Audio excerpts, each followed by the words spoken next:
ವೀಕ್ಷಕರೇ, ದೃಷ್ಟಿ ನ್ಯೂಸ್ಗೆ ಸ್ವಾಗತ ಸುಸ್ವಾಗತ. ಶಾಕ್ ಬಟನ್ ಪೆಲ್ಡೆಟ್ ಗನ್ ಬಳಸಿ ದೌರ್ಜನ್ಯ. ದೆಹಲಿ ಪೊಲೀಸರ ವಿರುದ್ಧ ಹೊಸಪೇಟೆಯಲ್ಲಿ ಎಐಡಿಎಸ್ಒ ಆಕ್ರೋಶ.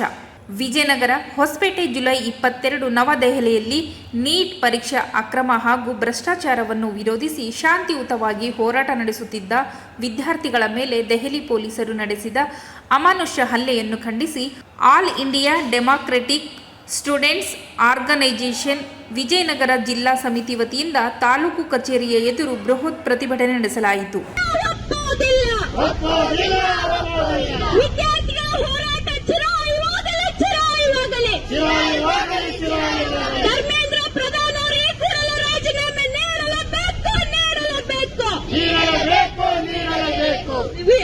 ವಿದ್ಯಾರ್ಥಿಗಳ ಮೇಲೆ ಲಾಠಿ ಚಾರ್ಜ್ ಮಾಡಿರುವ ದೆಹಲಿ ಪೊಲೀಸರಿಗೆ ಧಿಕ್ಕಾರ. ವಿದ್ಯಾರ್ಥಿಗಳ ಮೇಲೆ ಲಾಠಿ ಚಾರ್ಜ್ ಮಾಡಿರುವ ದೆಹಲಿ ಸರ್ಕಾರಕ್ಕೆ ವಿದ್ಯಾರ್ಥಿಗಳ ಮೇಲೆ ಲಾಠಿ ಚಾರ್ಜ್, ಅಶ್ರುವಾಯು, ಪೆಲೆಟ್ ಗನ್ ಹಾಗೂ ಶಾಕ್ ಬಟನ್ಗಳನ್ನು ಬಳಸಿ ನಡೆಸಿರುವ ದೌರ್ಜನ್ಯವನ್ನು ತೀವ್ರವಾಗಿ ಖಂಡಿಸಿದ ಪ್ರತಿಭಟನಾಕಾರರು ನಂತರ ಹೊಸಪೇಟೆ ತಹಸೀಲ್ದಾರರ ಮೂಲಕ ದೇಶದ ಮಾನ್ಯ ರಾಷ್ಟ್ರಪತಿಗಳಿಗೆ ಮನವಿ ಪತ್ರ ಸಲ್ಲಿಸಿದರು. ಪ್ರತಿಭಟನೆಯನ್ನು ಉದ್ದೇಶಿಸಿ ಮಾತನಾಡಿದ ಎಐಡಿಎಸ್ಒ ಜಿಲ್ಲಾಧ್ಯಕ್ಷ ರವಿ ಕಿರಣ್ ಜೆಪಿ, ವೈದ್ಯರಾಗಿ ದೇಶ ಸೇವೆ ಮಾಡುವ ಕನಸು ಹೊತ್ತು ಹಗಲು ರಾತ್ರಿ ಕಷ್ಟಪಟ್ಟು ಓದುವ ಬಡ ಹಾಗೂ ಮಧ್ಯಮ ವರ್ಗದ ಲಕ್ಷಾಂತರ ವಿದ್ಯಾರ್ಥಿಗಳ ಭವಿಷ್ಯದ ಜೊತೆ ಕೋಚಿಂಗ್ ಮಾಫಿಯಾ ಮತ್ತು ಭ್ರಷ್ಟ ಎನ್ಟಿಎ ಚೆಲ್ಲಾಟವಾಡುತ್ತಿದೆ. ಪೋಷಕರು ತಮ್ಮ ಆಸ್ತಿ ಪಾಸ್ತಿ ಮಾರಿ ವರ್ಷಕ್ಕೆ 80,000ದಿಂದ 3 ಲಕ್ಷದವರೆಗೆ ಕೋಚಿಂಗ್ ಸೆಂಟರ್ಗಳಿಗೆ ಸುರಿಯುತ್ತಿದ್ದಾರೆ. ಆದರೆ ಇಡೀ ಪರೀಕ್ಷಾ ವ್ಯವಸ್ಥೆಯು ಅತಿ ಹೆಚ್ಚು ಹಣ ನೀಡುವವರಿಗೆ ಹರಾಜಾಗುತ್ತಿರುವುದು ಅಕ್ಷಮ್ಯ ಅಪರಾಧ ಎಂದು ಆಕ್ರೋಶ ಹೊರಹಾಕಿದರು. ದೆಹಲಿಯಲ್ಲಿ ನಿರಾಯುಧ ವಿದ್ಯಾರ್ಥಿಗಳ ಮೇಲೆ ನಡೆದ ಹಲ್ಲೆ ಮತ್ತು ಹರಿದ ನೆತ್ತರು ದೇಶದ ಇಡೀ ಶಿಕ್ಷಣ ವ್ಯವಸ್ಥೆಯ ಕುಸಿತಕ್ಕೆ ಹಿಡಿದ ಕೈಗನ್ನಡಿಯಾಗಿದೆ. ಸರ್ಕಾರ ಕೂಡಲೇ ಎಚ್ಚೆತ್ತುಕೊಂಡು ದೌರ್ಜನ್ಯ ಎಸಗಿದ ಪೊಲೀಸರು ಹಾಗೂ ಗುಂಡಗಳ ಮೇಲೆ ಕ್ರಮ ಕೈಗೊಳ್ಳಬೇಕು.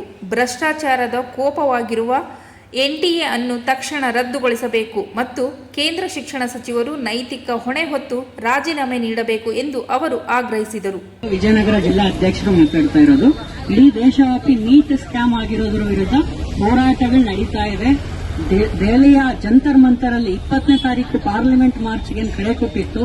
ಅಲ್ಲಿ ಶಾಂತಿಯುತ ಪ್ರತಿಭಟನೆ ಮಾಡುತ್ತಿದ್ದಂತ ವಿದ್ಯಾರ್ಥಿಗಳ ಮೇಲೆ ಪೊಲೀಸರು, ಕೆಲವು ಪೊಲೀಸರು ಅಲ್ಲದೆ ಇರುವಂತವರು ಸಹ ಸಿವಿಲ್ ಡ್ರೆಸ್ ಅಲ್ಲಿ ಲಾಠಿ ಚಾರ್ಜ್ ಮಾಡಿದ್ದಾರೆ, ಕಲ್ತಾಂಡ್ ಹಾಕಿದ್ದಾರೆ, ಅಶ್ರುವಾಯು ಹಾಕಿದ್ದಾರೆ. ಇವತ್ತು ಕೂಡ ನೀವು ಗಮನಿಸ್ತಿರ್ಬೋದು, ಇವತ್ತು ಕೂಡ ಆ ರೀತಿ ಹಿಂಸಾಚಾರ ನಡೆದಿದೆ. ಇದರ ವಿರುದ್ಧ ನಾವು ಇಡೀ ದೇಶವ್ಯಾಪಿ ಎಐಡಿಎಸ್ ವಿದ್ಯಾರ್ಥಿ ಸಂಘಟನೆಯಿಂದ ಹೋರಾಟಗಳು ಮಾಡಿ ಈ ಕ್ರಮನ ಖಂಡಿಸ್ತಾ ಇದ್ದೀವಿ. ಯಾಕೆ ಅಂತಂದ್ರೆ ನಮ್ಮ ದೇಶದಲ್ಲಿ ಒಂದು ಪರಂಪರೆ ಇದೆ. ಏನೋ ಒಂದು ತಪ್ಪಾದಾಗ ಆ ತಪ್ಪನ್ನ ರಾಜಕಾರಣಿಗಳು ಒಪ್ಪಿಕೊಂಡು ನನ್ನ ಕಡೆಯಿಂದ ತಪ್ಪಾಗಿದೆ ಅನ್ನೋದನ್ನ ಒಪ್ಪಿಕೊಂಡು ಅದನ್ನು ಸರಿಪಡಿಸೋದ್ರ ಕಡೆ ಗಮನ ಹಾಕಬೇಕು.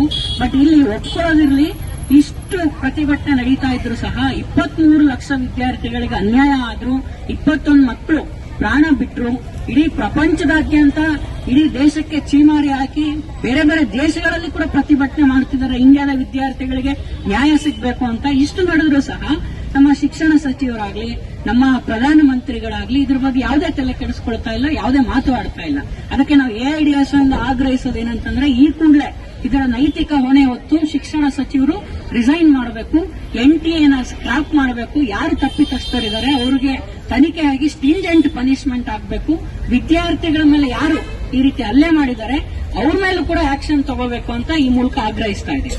ಎಐಡಿಎಸ್ಒ ಜಿಲ್ಲಾ ಕಾರ್ಯದರ್ಶಿಯು ಉಮಾದೇವಿಯು ಅವರು ಪ್ರತಿಭಟನಾ ಸಭೆಯ ಅಧ್ಯಕ್ಷತೆಯನ್ನು ವಹಿಸಿದರು. ಪ್ರತಿಭಟನೆಯಲ್ಲಿ ವಿದ್ಯಾರ್ಥಿ ಮುಖಂಡರಾದ ವೈಷ್ಣವಿ, ಸೈಯದ್, ಸಮೀರ್, ಮೀನಾಕ್ಷಿ, ನಿರ್ಮಲಾ, ಶ್ರೀನಿವಾಸ್, ಹುಲಿಗೆಮ್ಮ, ವಿದ್ಯಾಶ್ರೀ ಹಾಗೂ ವಿವಿಧ ಕಾಲೇಜುಗಳ ನೂರಾರು ವಿದ್ಯಾರ್ಥಿಗಳು ಸಕ್ರಿಯವಾಗಿ ಭಾಗವಹಿಸಿದ್ದರು.